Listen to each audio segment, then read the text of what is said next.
2022. Any comments?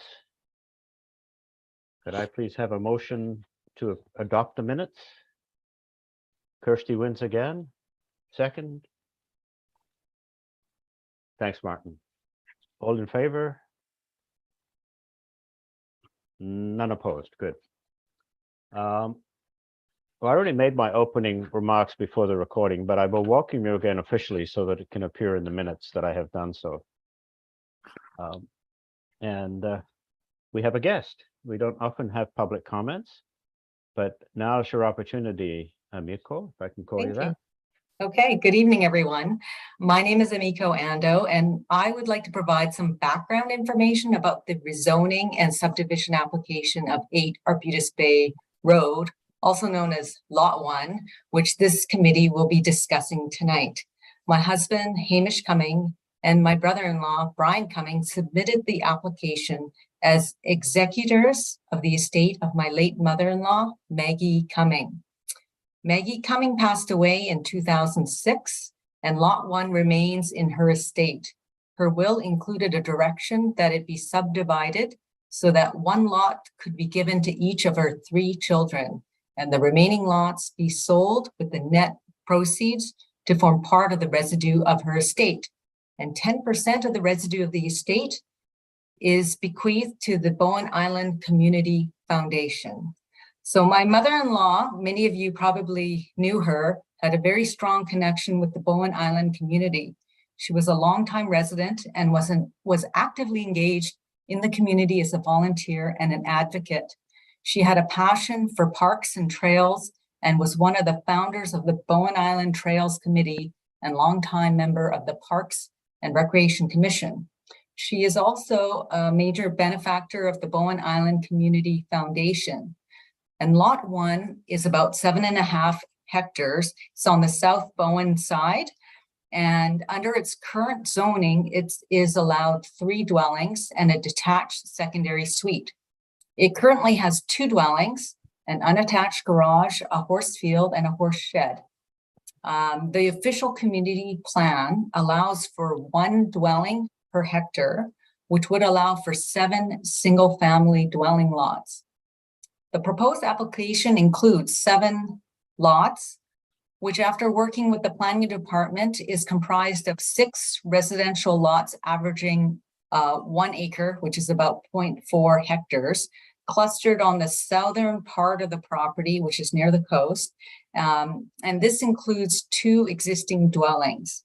And then in addition to the 6 residential lots, 1 acre size, there's 1 larger lot, which is 2.5 acres or 1.2 about hectares upland. And we propose that a covenant be put on that to preserve a large portion of it as the existing horse field as green space. So approximately 2.89 hectares is set aside for a nature preserve, preferably to the Bowen Island Conservancy, which would include coastal viewpoints. And while not referenced in Maggie's will, the executors believe this is in line with Maggie's wishes that a portion of Lot 1 be a passive park. And after working with the planning department for almost 2 years, we feel our application meets the new conservation development policy developed by this committee and approved by council, and offers significant benefits to the island, both in terms of the park and the gift to the Bowen Island Community Foundation.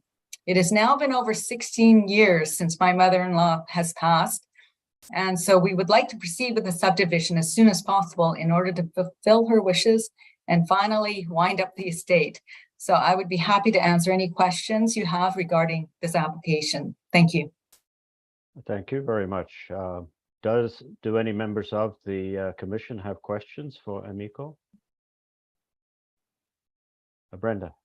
Yeah, I just had a quick question, and so the horse pasture area that would be part of Lot 3 in the application, as I understand it. Yes. And I wondered, maybe this is in the materials, and if so, I missed it. what size, do you know the size of the horse pasture that is proposed to be dedicated, either, you know, as an area figure or as a proportion of lot 3?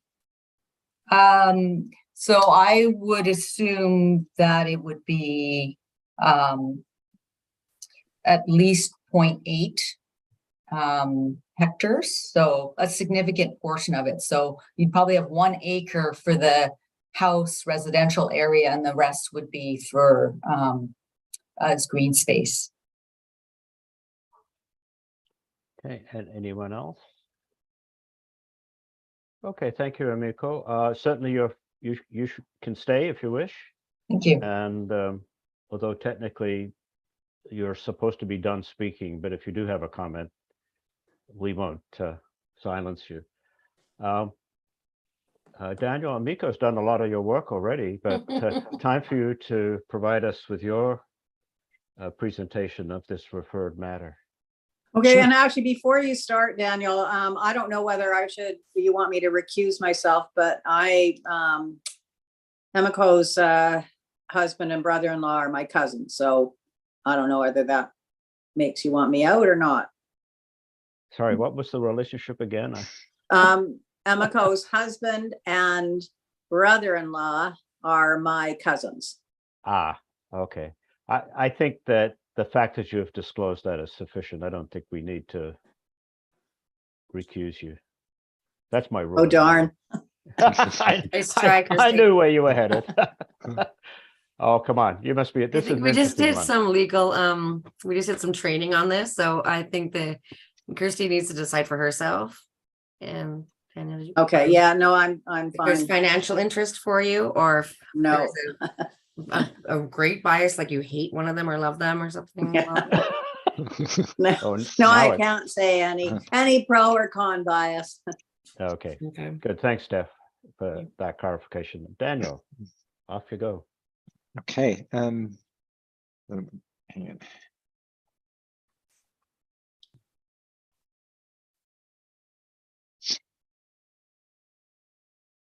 Hang on. I've lost my ability to share.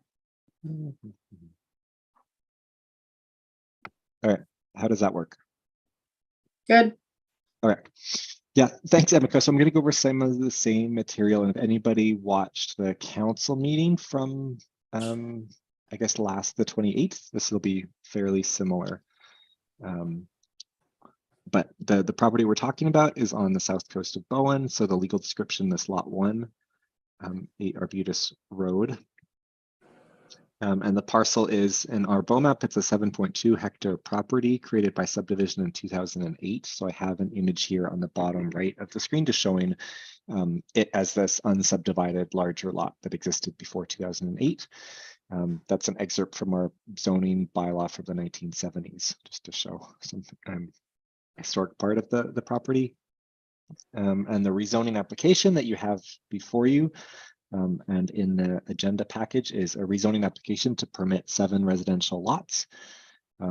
What's in the proposal is a 2.89 hectare park, a small area of common property, and then an access road and access route for the strata. So the current zoning is rural residential 1A. So this zone permits things common in the rural residential zone. So dwelling, agriculture, horticulture, stable, and kennel. And then the 1A is a zone variation, and that permits there to be 1 main dwelling on the property per 2 hectares of lot area. So that would mean that currently the property is permitted 3 main dwellings on the property, and then it would also be permitted 1 accessory dwelling use, so the detached secondary suite. And then this is showing what we went over with council, so the official community plan policies. So these are 2 of the guiding policies in the OCP in terms of it for council to evaluate, or the municipality to evaluate rezoning applications. So policy 101 talks about that a proposed development should contribute to the social diversity of the island's population and meet any recognized deficiencies in the quantity or quality of existing village residential, rural residential, affordable rental, or special needs housing, and to not place an undue strain on existing public services and infrastructure. and not unfairly increase public costs for existing property owners. And then policy 107, implementation of the residential densities provided for in the OCP through zoning regulation may require a review of the amount, kind, and extent of need for amenities and affordable or special needs housing.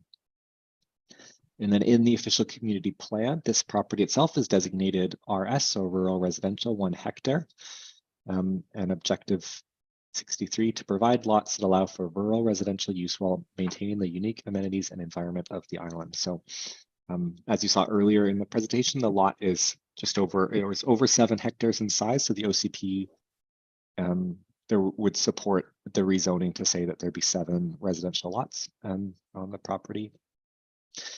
And then these are a few more policies on the rural residential land use and rezonings in this area. So policy 138 says low building density is encouraged, except that cluster housing is favored, provided that it does not detract from the rural character of the area and that overall building density of the area is maintained.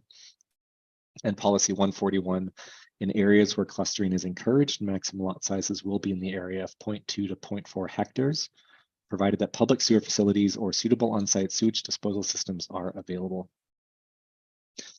Policy 136 talks about, again, the rural residential area, and that the areas with this designation are intended to provide for rural residential housing needs for at least 5 years. And then I just want to go through some municipal policies that we have that relate to guiding consideration of rezoning application. So this is our recently adopted conservation development policy that, as you obviously know, the APC played a big role in drafting the initial policy and working it through the council process. But this policy seeks a goal of 50% of the total land subject to the rezoning application is protected from further development. So what this application has in it is that 2.89 hectare park land dedicated, so 40% of the overall lot, and then the proposed covenant on proposed lot 3 as well to protect that a portion of that lot from future development. We have an affordable housing policy that seeks that residential development provides 15% of the gross floor area of a development to be provided as affordable housing. And the applicant is proposing that the residential development on the proposed lot 3 include a rental dwelling that is governed by a housing agreement. And just to touch on servicing, so the applicant is proposing to serve the property from water through the Cowan Point Utility Company and then serviced by septic fields, a combination of individual and community fields. Sort of I don't know, a feature of this property is it does not directly reach the municipal road system. Access to the property currently is over easements to the east and west neighbors, and this can cause problems when subdividing properties. One thing subdivisions look for is access to the highway system. So you can connect directly to the highway system, and you can provide access over your land to future lands. So the applicant is proposing to construct a road across the property to the north and has provided a letter of support from the owner. So this is the plan in the application showing the coming property to the south, so the subject property, and then the road extending over that property to the north to connect to Lindy's Road, connects to Fairweather Road, and up where it joins Cowan Point Drive further north. Other considerations, so the applicant, as Emiko said today, has expressed interest and desire in the park dedication being transferred to, and this is the Islands Trust Conservancy, so that was the initial part of the application, and staff have also discussed and the applicant potential transfer to the Bowen Island Conservancy. So council, as their initial step, referred this rezoning to the Advisory Planning Commission, the Parks, Trails, Greenway Advisory Committee. The Housing Advisory Committee required the applicant to hold a public information meeting on the application and for staff to report back on results of this referral with a draft bylaw for council's consideration. So the recommendation that we have for the APC is just looking for the Advisory Planning Commission to indicate if they support or not support the rezoning application, and then provide comments if they wish as part of that recommendation. I'll stop there and I'll just say I didn't prepare a slide for this, but for members new to the commission, this referral is done essentially after the application has been introduced to council. And as you saw that direction to come back to draft a bylaw, then what staff seek is after a bylaw has been granted first reading from council, we recommend that the bylaw then be referred back to the same committee. So assuming that this process proceeds forward, after first reading would be recommending to come back to the APC. So then you would see the bylaw itself to enact the changes. You would have sort of a second opportunity to comment on the application to see. So sometimes it may be, well, the bylaw doesn't reflect what we thought was going to be in the application, or sometimes it's that, you know, in the following time since we saw it, I've had more thoughts and more questions about the application. And so it's sort of to satisfy both of those, to give you a second opportunity and to give you, to look at the actual bylaw itself. So then I'll open it up at that point for any questions. Okay, thank you, Daniel. Steph, I'm right that the commission members, everybody can unmute themselves, right? speak? Yes. Okay, and that's how we're going to find out if you want to say something, Alex. Just unmute yourself. And so, does anyone have any questions, comments, or matters they wish to discuss? I see Betty. Just for clarification on the map, the areas are marked park, and I heard you say possibly conservancy. So sort of two thoughts come. One, would there be public access to that? Because often when it's like a strata development, it's not really open to the public. So that's one question, is that park potentially open to the public or not? Particularly down to where the water access is, which I noted you said the staff doesn't recommend stairs at this point. And then the other question is around if it was to go to conservancy, and like, I don't speak for the conservancies, but I know that the Bowen one is struggling with the abundance of people contributing land, but then they're struggling with raising the funds to cover the taxes. So I'm wondering if there's some way in this whole bundle that it can be recommended that part of that money they're giving to the foundation help support the offset of the cost of maintaining that as a conservancy. Right. So the first question about access. So what's proposed, and I put this back on the screen. So essentially it would be a public road that enters from the north, so part of the municipal road system, to come down to essentially this halfway down point. And then Strata Road the rest. And then what we've discussed is that the Strata Road could provide public access down the Strata Road to access this. And, you know, so it's sort of a, I don't know, not challenging site, but, you know, one of the goals we often see is like, we want to provide access to the water. And obviously the water as part of this application is Echo Bay, but it is quite a steep way down. And so often we struggle as a municipality in terms of like public access and wanting to provide public access to the water versus the municipality is like corporate interest worried about structures and maintenance and liability. So, you know, that initial park comment was they would not want to see a stair structure at this point because they're worried about that. They're saying, well, this wouldn't necessarily be like the top priority. If we could choose which access to the sea we improve, this wouldn't necessarily be the top one, and then we would be worried about the future maintenance and liability concerns of having that access point. Okay, and oh, and sorry, the foundation question. I mean, I know I've worked with the Conservancy on covenants on the Cape Roger Curtis side to try to reduce the assessed value of the property. I wouldn't be surprised if the Conservancy comes for a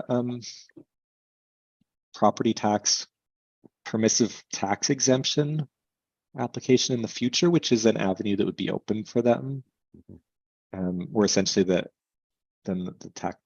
property taxes aren't applied to their property. And the land could not be foisted on them, right? They would have to agree to take it. Yeah. And so that's in the report in terms of like the Islands Trust Conservancy. When I had talked to the staff at the staff level, they had said, well, their focus is on, you know, much larger parcels. Like their focus right now is on parcels that I think are 8 hectares or larger. So like 20-acre parcels is what they would want to focus their time on. I know the Islands Trust Conservancy as well, it does have policies around, well, if somebody's going to transfer land to us, there's an expectation that some of the costs of that transfer are carried by the people transferring the land. their policies around it. I don't know if the Bowen Island Conservancy would come back with a similar request or not. So I had like the report that went to council recommended it be referred to those two conservancy groups. And council instead said, essentially, they wanted to hear what the Parks and Trails and Greenways Advisory Committee view of the potential park system was before recommending it be referred to those conservancy groups.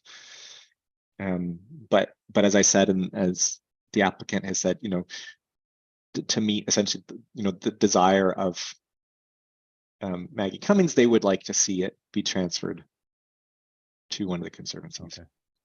Did you have a follow-up there, Betty?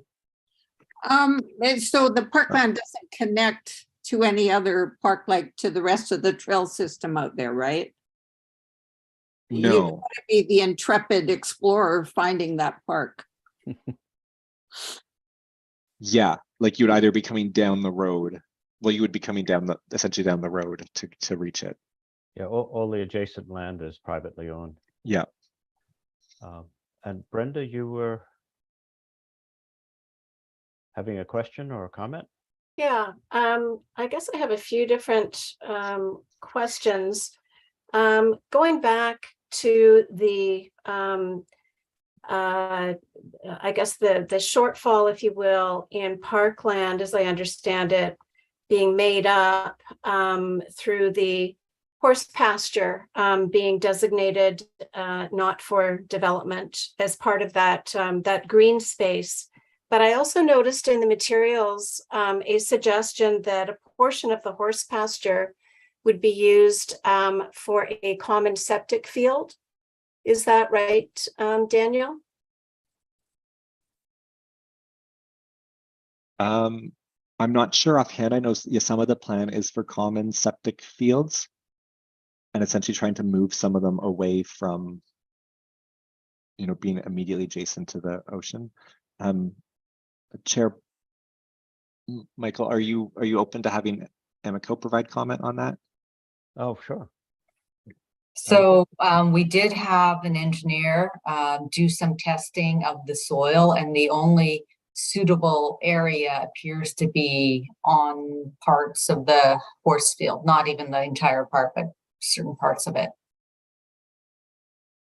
Okay. So I guess then my follow-up question on that issue is, has the engineer indicated, you know, how large of an area would be required for that septic field? I mean, I know how big a typical domestic septic field is, but I'm not familiar with how big a common septic field would need to be. I think they did put some plans together, but I'm just looking at. I can ask that question. I don't know that offhand. I mean, I think if you really do look at the size of the park, if you take out the road that we have to put in and all of that, we're actually, the residential portion is actually much less than 50% of the entire lot. Okay. Okay, well, thank you for that. I think that's, you know, one detail that it might be helpful for us to have, and I assume that'll probably be addressed going forward. The other thing I wanted to ask about is there's mention of the affordable housing policy, and which seeks that residential developments provide 15% of the gross floor area of a development as affordable housing. And as I understand the application, the proposal is that be met by having a rental dwelling on lot 3 that would be governed by a housing agreement. But when I read the affordable housing policy, it defines affordable housing as non-market residential units that may only be owned or rented under the terms of housing covenants registered on title in favor of the municipality, of Bowen Island Municipality. So I'm wondering if this idea of having rental housing would be handled in that way by having an actual housing covenant registered on the property?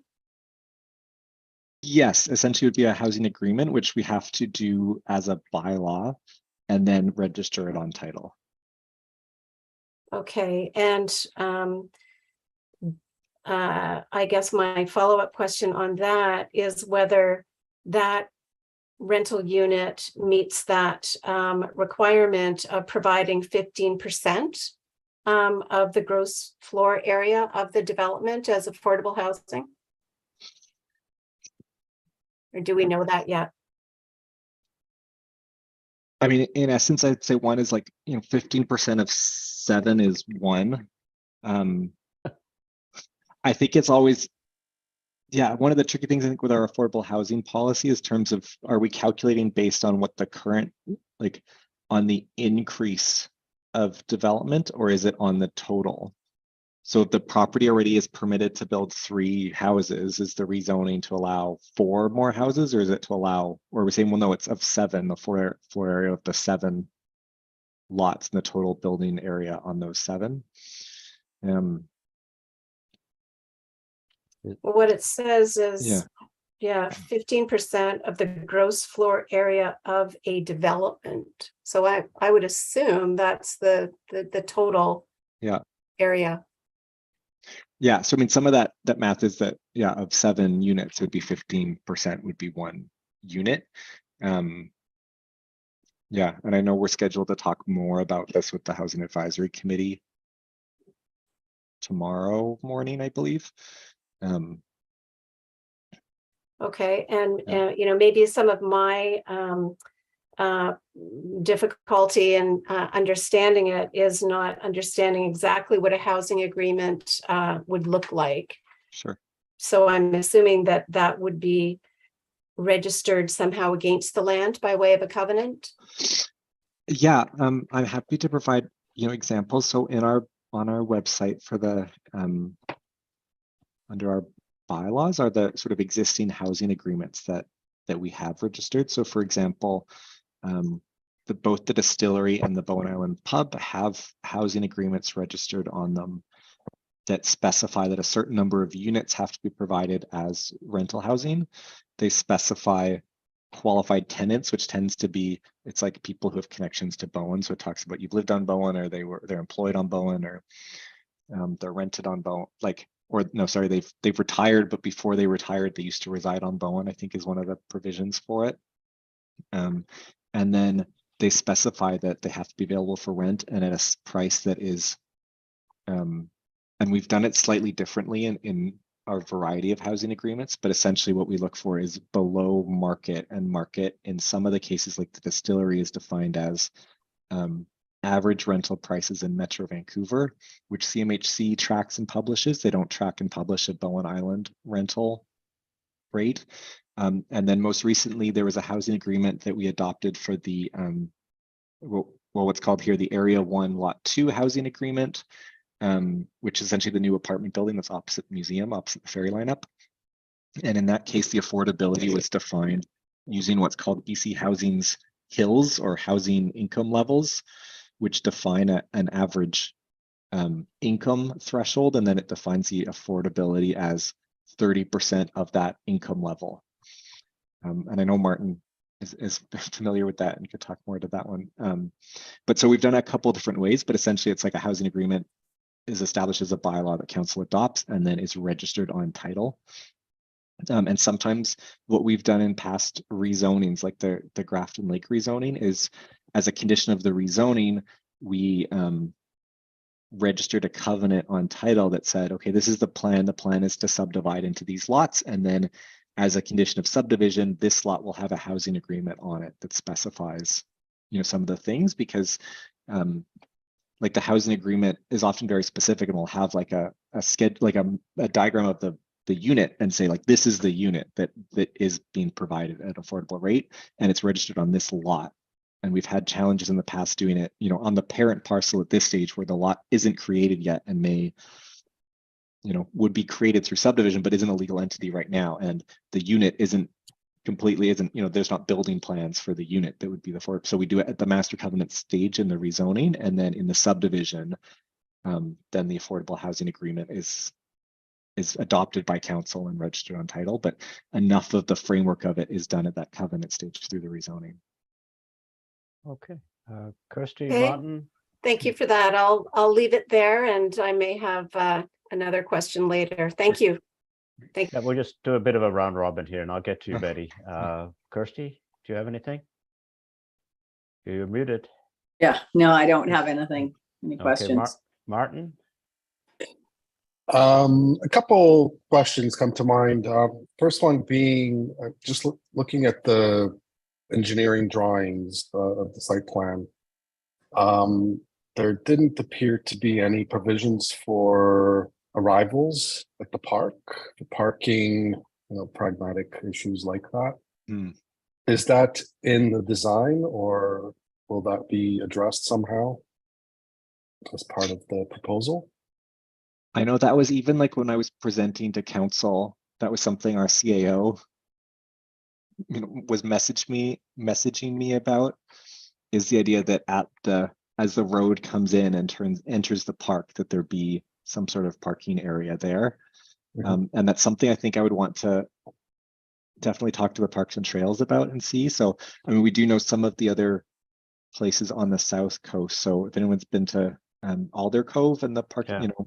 right, it is an issue and is something we'd want to see provided. And yeah, and something, definitely want to flag and see what's appropriate. Okay.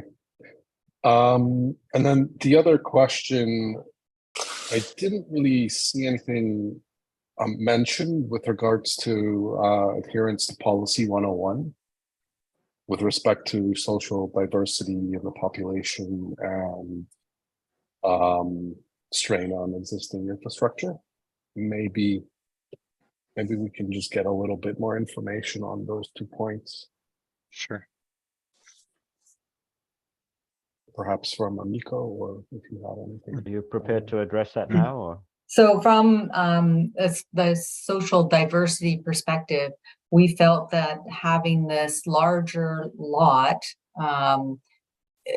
provides an opportunity for other amenities, like for stable, for riders, for even agriculture. So it provides some kind of different housing alternatives, as well as the social, the affordable housing unit that's going to be on there. It's the location of the lot is not close to public transit or other island amenities. We have to drive our garbage a kilometer away. So it's a little challenging that way, but we are putting in this public road, and that I think is not at the cost of the municipality. We're putting in, I think the parking, what we don't know is how many, like how big do you want it? How many parking spots? Do you want it gravel? Like all of these things, we're waiting for feedback from the parks and from a committee like this. I would imagine you don't want a super highway coming on, through all this forested land, right? You probably want to keep it more like right now we're gravel road from Fairweather Road all the way to our property. And we're not really clear, like what we would like to do is maintain the character of the road, the access road. But we don't really have that feedback yet of what we have to do other than what's in the subdivision bylaw. Okay.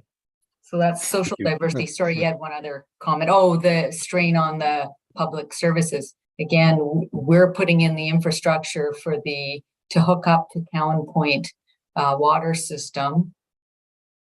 I don't know whether our garbage is going to change, but maybe not. Okay. Alex, did you have anything? Thank you. No, not at this time. Thank you, Michael. Okay, so it's back to Betty. Oh, just, I was thinking about parking too. It seems to me in addition to, oops. I got lost there. And it seems to me in addition to having a place to park when you first come to that park, that it would be helpful to have a couple of spots to legally park right down there where people are going to walk and look at the view, which we're all looking for, right? It does occur to me that a lot of these issues depend on the final decisions as to the nature of the park. Will it be simply an area that's preserved, but the public is not encouraged as such to go to, or will it be a park that it's expected people will go to? I remember Daniel's comments about the stairs, in which case, so for those of you new to the committee, what we do with these motions is we provide comments along with the motion. So this is where Steph earns her pay. I have to say, I sense a generally favorable impression about this application. So we'll at least begin by drafting a motion that supports the rezoning, and then provide comments. Okay, what I have extracted from the discussion are the following comments, and I'll just quickly go through them and then we'll try and wordsmith them. That the Strata Road provide access to the waterfront access. Sorry about using access too much. That staff seek the appropriate, well, I'm not allowed to instruct staff to do anything. Council instructs staff to seek the appropriate engineer's report on the size and location of the septic field. We are recommending a housing agreement on lot 3. We are suggesting that council, as a legislative matter, clarify whether their 15% requirement on affordable housing applies to, it is 15% of only new development occasioned by the subdivision. And I don't know how the parking area issue, but maybe we could just recommend that they consider a parking area depending on the nature of the park that council ultimately deems appropriate. A lot depends on who's going to look after it. I did some research checking once, and I found that there were 9 separate ways on Bowen Island that land could be preserved. Everything from Crown to provincial park to simple private ownership, not. So does anyone else have any other sort of topics that we should include in our recommendations and comments? Okay, and am I right in sensing the screen? I can't sense the room, but sensing the screen that the basic response is positive? Okay, good. So Steph. Okay, I'll share my screen.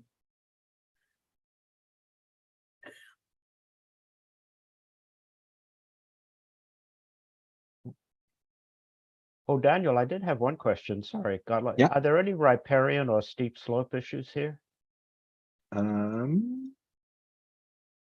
I believe the riparian area is on the property to the east. Okay. And the area of the proposed park, sort of the southern part, that southern park area has quite a steep, Okay. like So rocky okay. outlook. And so it's part of the park area. Okay. Just, I thought that might be the case. Oh, you were good, Steph. Wow. Just, and then the notes that I had about the conversation, I think we agreed on most things. Access to the sea. There was something about the land value and taxes. Daniel, did you suggest that I think it's a bit early for that. Okay. Because we don't know that. I don't want to assume that I don't want Bowen Island Conservancy to feel any pressure to take on the land. Okay. They need to be asked and then decide.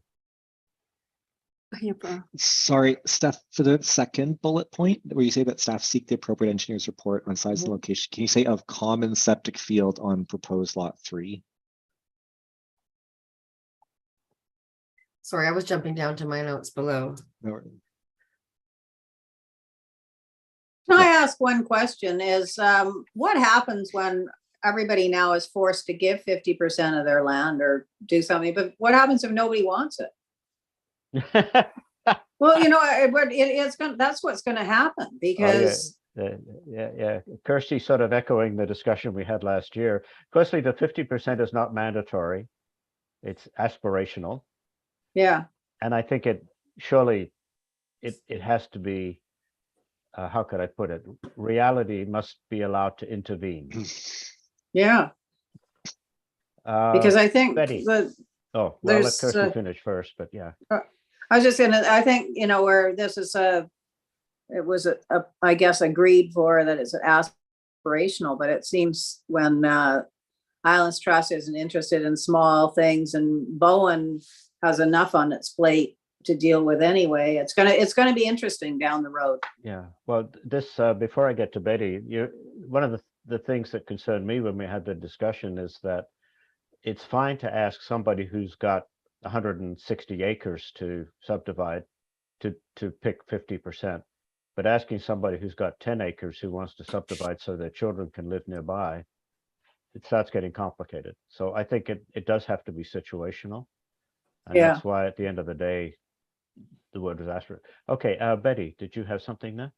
Yeah, I have two comments actually in reference to what you were just talking about. One option there is simply a covenant with the municipality. So the land stays basically with the owner, but you put a covenant on it that you won't be further developing, which is what happens where I happen to live.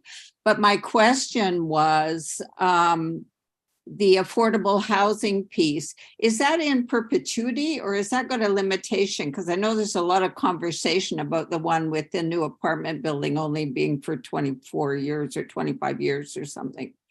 Is that forever? I mean, so that one that we took for the apartment building is time limited, and the one actually the townhouses that are just below the municipal hall that were part of the Village Square development had a time limit on. My recommendation is that that sort of the sort of philosophy being that if the density increase through the rezoning is in perpetuity, that the affordable housing agreement would be in perpetuity as well. Like the benefit from the rezoning is there, so the amenities should be as well. So should that be written into our recommendation? Yeah, what about here? But, Perpetuity. I'm not comfortable with that, I have to say. I knew you would, yeah. Surprise, I think surprise. that might be a bit more controversial, Betty, than you. Firstly, it's a legislative issue, so council can change their mind about the policy at any time. Of course. And it would be a bit unfortunate if they did change their mind going down the road, and some landowners were stuck with. And I don't remember, Brenda, the Perpetuities Act, does it apply in 21 years? It's a long time since I studied that, but there are restrictions on contracts, but not covenants on land. It's a very complicated issue. I think But, Brenda's gonna answer you. Yeah, I don't think there's a restriction on the, I mean, there is no restriction on the length of a covenant on the land. Right, that's what I thought too. To some extent too, the covenant, because it's tied to a building, it's like it would need to be re-entered into, I guess, like at the end of the lifespan of a building. Okay. Yeah, and that's what, yeah. Why don't we say that a housing agreement with affordable unit on lot B be in effect for as long as practicable? And just that leaves it up to council to decide what's appropriate. Yeah. Okay. And that might get perpetuity for you, Betty. I don't know. I just wanted to flag it for them. That's what we've done. Brenda, you're in there again. Yeah, just with respect to the second point, if an engineer's report is going to be sought about the size and location of the common septic field, I don't know if it's appropriate to add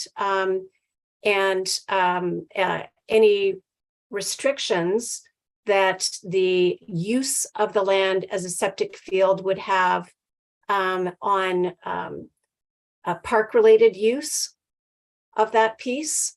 You see where I'm going with that? I mean, if the idea is that perhaps that could actually be used as some kind of agricultural common garden area or could be used as a horse pasture.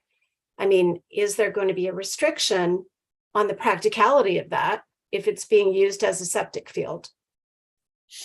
Okay, I think we can, I will say that my property is subject to a common septic field, and the deer just love it. The quality of the grass and other growth. So in terms of, it may actually be an advantage for certain uses. The horses may be thanking us. Horses wouldn't be allowed on a septic field.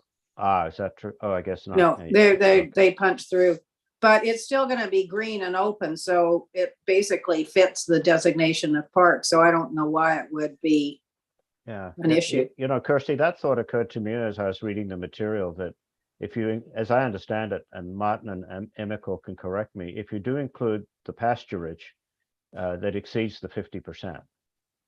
And, you know, Yeah. what can I say? Horses and pasture are fairly natural. Emiko, am I right about that? That's right, yes. Okay. I just did want to make one point about the, I think there was a comment about the having parking near the viewpoint or the sea, but if you look at the topography, we're not even sure we can get a good enough road down that area. So to even add parking, I think it's going to be challenging. And there's these huge Douglas firs all lining the where they're sort of is sort of a small little road there. And, you know, we already are probably going to have to get rid of a few of those. So to have to put parking in there, I'm not sure how we Yeah, would. and I think Steph's a little ahead of us on this. I think really the issue about parking is that it is an issue that should be considered. Yeah. And In it will relation depend to on- the type of comment. park that it is. Yes. Exactly. Yeah. So why don't we, It was mentioned. I'm just making sure no one's left out. Just putting it all out there. So Yeah, that's what- to be deleted then?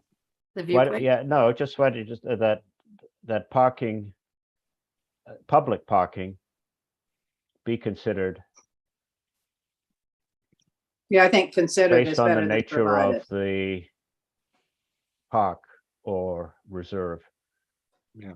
I mean, I know the Conservancy would hate to have extensive parking, say at the Cape Roger Curtis land. Mhm. Okay, and then you can delete the rest of that. Good. I think the 3 bullet points on the bottom were a good discussion, but I'm not sure that I can turn them into comments unless somebody wants to help me on that. Just making No. sure they're not forgotten. Okay. Anything else then? Okay, I think you can put an and after the word clarified. Woohoo. And then Daniel, what's the name of the policy that where it says 15%? The affordable housing policy. Oh, that's easy. Okay, and then a period at the end. Does someone want to read it? Does anyone have any further comments before I seek a motion? Now, of course, the motion is independent of the comments. It must pass or fail on its own merits. But my goodness, the juice on this thing is in the comments, I think. Because this is us advising council as we are mandated to do. Anyone have anything further to say or add? Okay, could I invite somebody? Can I just, Michael, the first point that the Strata Road provide access to the sea, but we don't know that there's going to be Yeah, actually, I was wondering about that one. Sometimes I think maybe viewpoint is Yeah. often like, Okay, yeah, because that's good. Yeah, because my note says access to the access, which makes no sense at all. Okay, Yeah. that's good. I think Anything that happens further? a lot on Bowen where oh, but you can't get down there. And then our former Daniel can confirm or deny, our former parks manager has highlighted the value of viewpoint. Yeah, a Yeah. lot of this stuff's going to be taken care of by the Parks, Greenways, and Greenways Parks Committee. in any event, but we do get to have our say. You, Any further comment? or say, sorry, can I put ocean viewpoint there? So it's- Yeah. Yeah. Okay. Saved us again. Okay, can I invite a motion then, please? Betty, Betty's moving. seconder.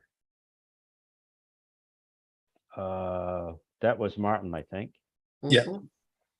Mhm. In favor? Okay, I think Brenda that's gets a chance to unanimous. vote, and Councillor Jurgensen. He doesn't get to Sorry. vote. He doesn't have I a don't vote. get a vote. I'm You just get- here. Oh, as an that's advocate right, for sorry. Rezoning. No, no problem. Thank you for Over asking. excited. Even better though, Steph, he gets to decide. What? Okay, well, thank you very much. That was a really interesting discussion, and thank you, Emiko, for your participation. Well, thank you for hearing me. Okay. New business. Any other business? There are information items that we normally don't discuss unless somebody wants to No. pull a point out of them. So maybe for the new people, I'll often go through or always go through the council minutes and pull out excerpts that are relevant to different committees. Most often something you've commented on, or if it's just something I think you'd be interested in. Okay. throw it in So, there. and Daniel, I'm right. We're going to see all this again, aren't we? When and it'll have a lot more particulars, and there'll be some decisions made about the issues that we have raised. Yeah, so when you see it again, you would see then essentially like what the other committees have said, the council input, and you would have a bylaw as well that would have be the amendment bylaw to the land use bylaw. Okay, well, I think the one rule of meetings I know is that a motion to adjourn does not require a second, or it is not open for discussion. But before we get to that, does anybody have any parting comments, questions? I would just Daniel. provide just one more piece, just in terms of just the general APC. So at the same meeting that this came to council, council made a series of temporary council appointees. So Councillor Jurgensen was appointed for a term until the end of January. So council is looking in the new year to make the permanent committee, like council appointees to committees. So it may well likely again be Alex back for the 4-year term, but council wanted to have a chance to reflect on like all of the committee appointees, and we'll be doing that in the new year. So Yeah, of course, after this meeting, Alex may change his mind. that's true too.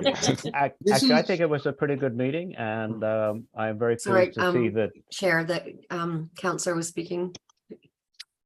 Oh, that's not a problem. I was just saying that it's my third APC meeting that I've been to, and always it was a pleasure. Okay, He's well, a thank you. fan. Yeah. Okay, and well, I think that's it. I will entertain a motion to adjourn. Why Chrissy don't I usually just wins do this. it as usual? You've been on the committee so long, and We yet have- you're always. Yeah, I have to take over from David Wrench, who was on for about 30 years. Okay. He always was the Well, adjourner.